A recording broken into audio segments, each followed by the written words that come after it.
Viewers, welcome to Mukki's vlog. Today we are going to see how to make the Chettinad Poondu Khuzhambhu.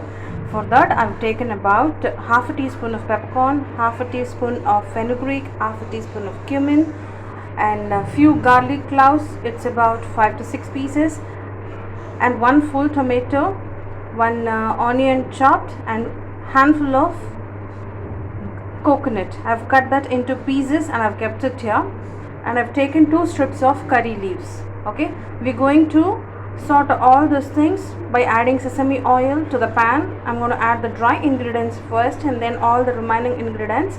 Coconut to be added at the end. Even after switching off the gas we could do that. And after it gets nicely sorted, we are going to cool it down and grind everything together in a mixer grinder to a fine paste. As said, I've taken a large kadai, added 3 to 4 tablespoons of sesame oil, and I've added the dry ingredients, the peppercorn, the fenugreek and the cumin seed. So I'm going to allow it a few seconds for it to get sorted. Then I'm going to add the remaining onion, tomato, garlic pods and the curry leaves, excluding the coconut.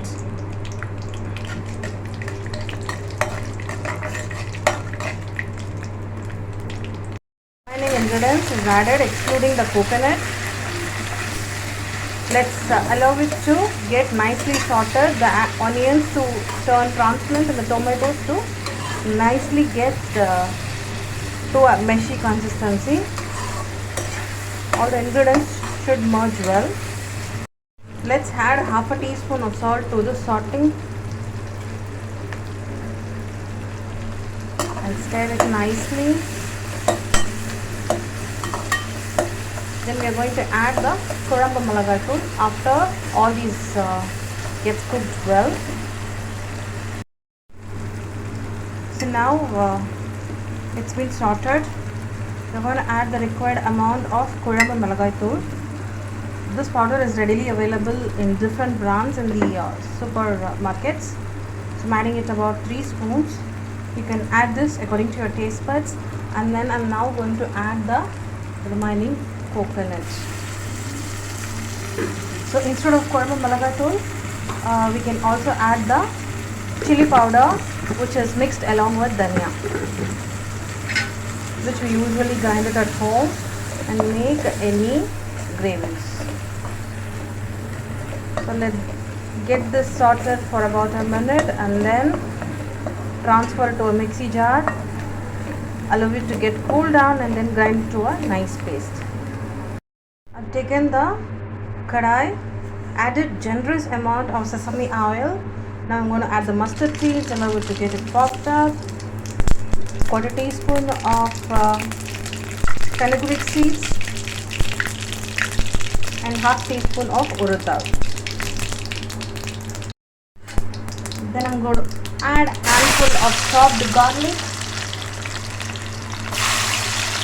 You can add the garlic as required to your taste buds. This will give earthenly flavors to the gravy.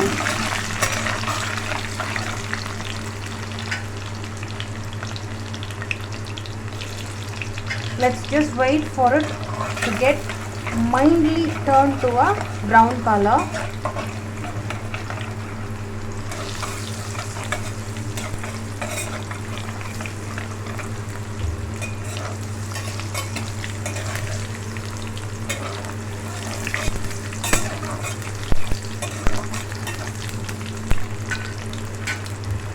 Now let's add the chopped shallots. It's about 7 to 8 pieces of shallots I've taken and chopped it nicely. Let's wait for it to get to a translucent consistency. The onion, garlics have turned to a nice brown color. Now I'm adding the chopped tomato, which is 1 in number. I'm adding a handful of curry leaves to it. Now let's mix everything, and I'm also going to add the required amount of salt. We also added salt to the first sorting for the paste making, and I'm also adding it separately here.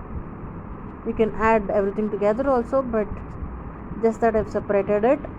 So let's mix everything together well and allow it to get nicely cooked. We need to wait for the consistency where the tomatoes are nicely getting mashed. Until these are getting nicely cooked, let's prepare the tamarind pulp. I've taken lemon size of tamarind, soaked it in water. You can either use hot water or the normal water. Just the difference, it will take time to get it dissolved. I've used the normal water as I've soaked it for about 10 minutes ago. Now the pulp is almost ready. I've smashed it nicely. We could remove the seeds and the pit using the hand itself, or you can use a strainer to remove the impurities. So let's do that process and take the pulp alone and keep it aside. So these ingredients have been nicely sorted. I'm adding the tamarind pulp now. Now let's add the paste that we ground and kept as well. Now I've added the ground paste and mixing everything together. Added for about 1.5 tumbler of water. I'm going to add a little more, so have it to a measurement of 2.5 tumbler of water. Yep, I'm adding turmeric and the asafoetida powder. So now we are almost done adding our ingredients. I'm going to add a little more water. So totally I've added about 2.5 tumbler of water.